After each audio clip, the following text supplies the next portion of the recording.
Good afternoon, everyone. Dr. Demetria Lambert here for the I Am Institute, and today we are going to be talking about goals. So, every year, of course, you write down your yearly goals, and I write out quarterly goals, and every month I write out my goals that I want, things I want to achieve and accomplish that month that have to do with my quarterly goals that will end up allowing me to achieve my yearly goals. So when I got ready to write my February goals for this month, I looked at my January goals and I started using a new system, and I was just like, gosh, I really have crushed my goals this month, and I was sharing with my husband how, man, I really crushed my goals, and I think it was the new way that I was writing my goals out.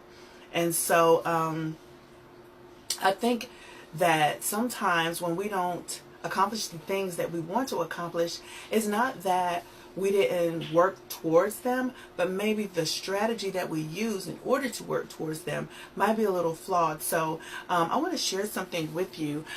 In the book of Habakkuk, the prophet is upset with God because God decides to use an ungodly people to punish God's people for not obeying.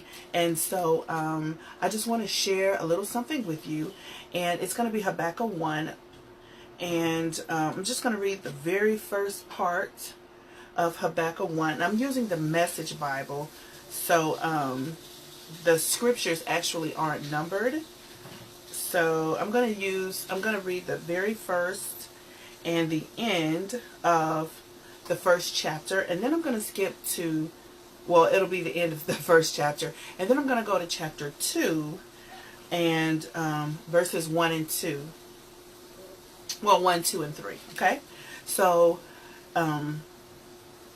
this is the prophet. This is the problem. Okay, so the problem is God gave Habakkuk to see it. God, how long do I have to cry out for help before you listen? How many times do I have to yell, help, murder, police, before you come to the rescue? Why do you force me to look at evil, stare trouble in the face day after day? Anarchy and violence break out, quarrels and fights all over the place. Law and order fall to pieces. Justice is a joke. Hey, Gabrielle. The wicked have the righteous hamstrung and stand justice on its head. So he's complaining about all the things that these wicked people are doing. And he's saying, this is a joke. When are you going to come to my rescue? You hear me complaining about these ungodly people and what they're doing to your people. And at the end of chapter 1, we're in Habakkuk. At the end of chapter 1, it says, are you going to let this go on and on? Will you let this Babylonian fisherman fish like a weekend angler, killing people as if they're nothing but fish?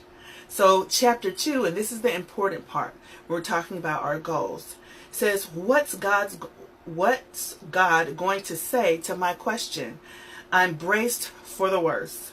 I'll climb to the lookout tower and scan the horizon. I'll wait to see what God says, how he'll answer my complaint. And then God answered, write this. This is what God's saying. Write this. Write what you see. Write it out in big block letters so that it can be read on the sun. This vision message is a witness pointing to what's coming. It aches for the coming. It can hardly wait, and it doesn't lie. It seems slow in coming, but wait. It's on its way. It will come right on time. So if you're not used to the Message Bible, this is what it says in the King James Bible. It says, and the Lord answered me and said, write the vision and make it plain upon tablets, that he may run that readeth it. For the vision is yet for an appointed time, but at the end it shall speak and not lie.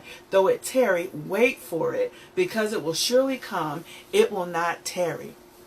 So God was telling Habakkuk, this is what I'm going to do. And what I want you to do is I want you to write it down, write down the vision, make it plain so people can see it.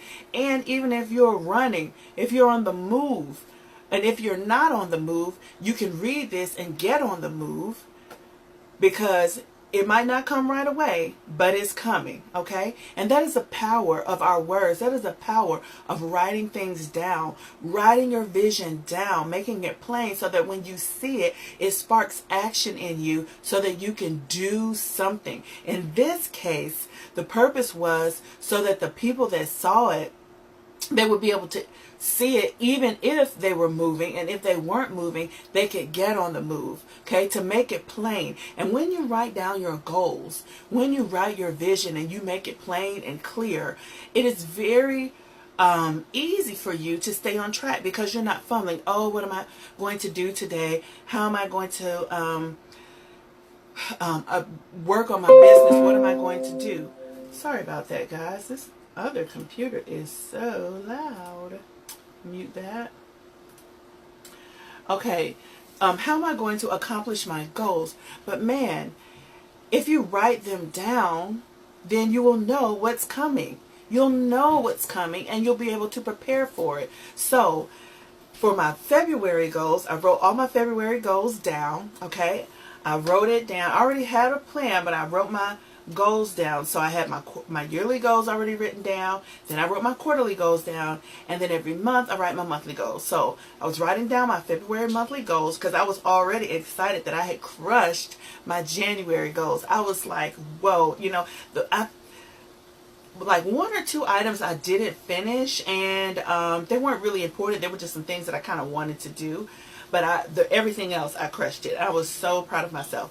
So my February goals, and then what I did was I said, well, gosh, these are all my February goals. So now I have a new tool, and I'm going to offer this as a resource to you guys through the I Am Institute. As soon as I finish making it, I use it for myself now, but I don't have it prepared to offer to you. But as soon as I'm done making it, I'm going to offer it to you. I use that to prepare my weekly and daily goals. So every week I know from my month what I'm going to accomplish that week. And every night I look at my weekly goals and I pick which items I'm going to accomplish the next day. I don't pre-assign them per day.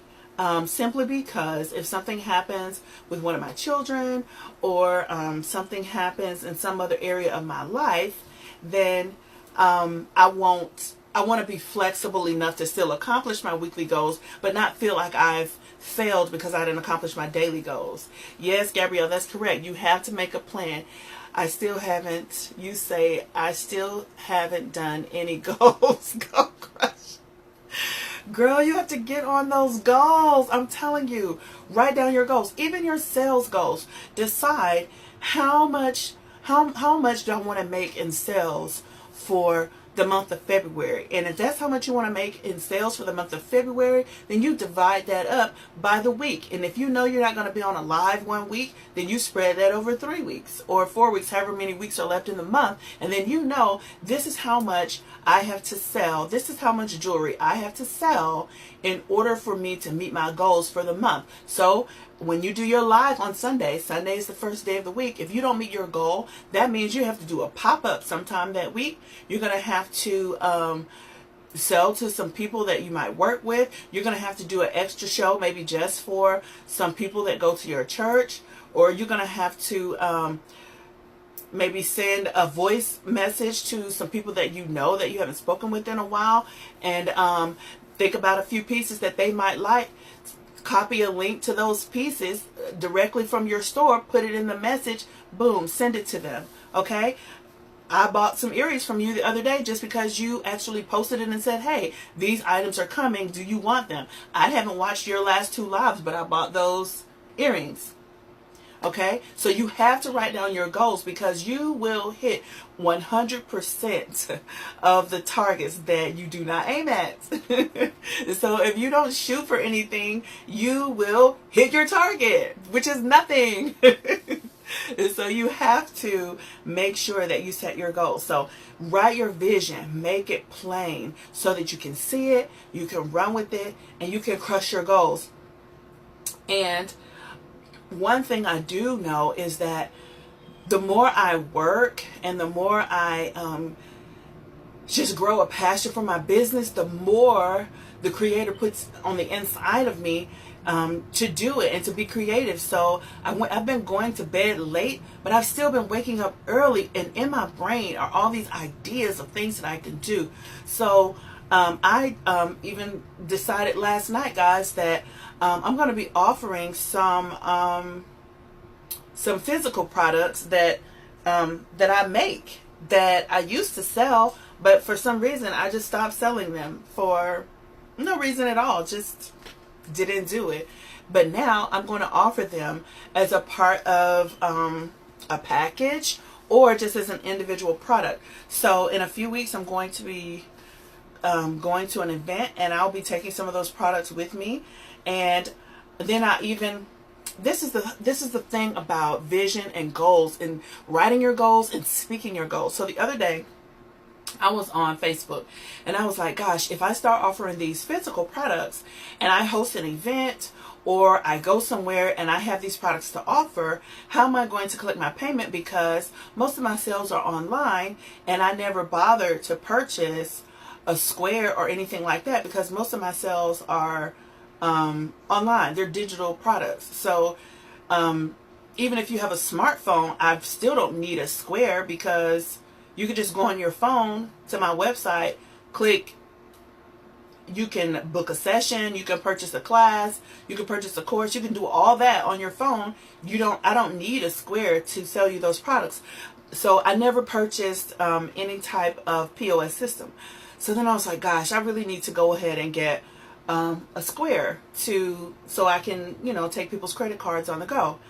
And I said that out loud, and I saw that there was an offering for Squares, and I just said that out loud, and I just kind of mentioned it.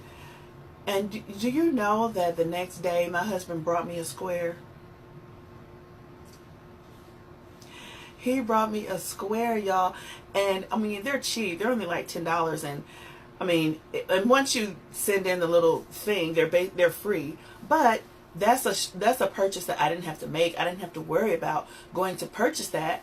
I just spoke it into existence, and it came the very next day. It came, and gosh, I even mentioned how I did a voiceover for another course that I made. He bought me. He also bought me a new microphone. Even though I don't really use microphones, I may later. I may be out somewhere and I may need a microphone. But he bought me a microphone, y'all. He's so sweet. But I spoke those things, and then they happened. So that is the power of your words and manifesting your destiny, creating and building the life that you want. You have to write the vision so that you can see what it is you're working for. You can look at it and say, okay, these are my goals, and this is what I need to do, and these are the ways that I'm going to obtain those goals. These are the steps, and they need to be measurable. You need to be able to measure how you're obtaining those goals, and they need to be time bound. You need to have a specific date, not by the end of the week, my goals for my day are daily. They're daily. If I have week goals, okay, and I take those week goals and I break them down. My goals are daily. So whatever daily goals I have, they have to be done. I had another thing to accomplish last night, and as tired as I was falling asleep while I was doing it. But I said, this is my goal, and that is what I'm doing. So guess what?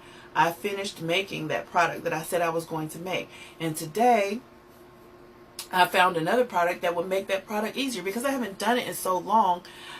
They've come up with new technology for it, and I didn't even realize. So today I went with my daughter to the store, and we've purchased a few more things that would make that task easier.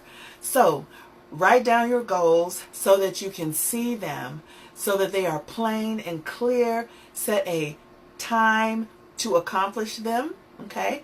and be truthful with yourself. Make sure that these things are measurable and they're attainable. Make sure they're SMART goals. Make sure they're SMART goals, and make sure that you work towards them. Write down practical steps that you will do in order to obtain those goals. And if you do that, I'm telling you, you will crush it. When you write your goals down, you are like 85-90% more likely to achieve those goals than people who say, oh, I want to write a book. Oh, I'm going to do that. You have to write it down. And if you write it down and you constantly revisit it and you look at it and you review it and you work towards it, it will get accomplished. That is a guarantee. Okay? So I just wanted to share with you just that little nugget of how you can move forward and manifesting your destiny. Write down your vision, make it plain, and run with the vision.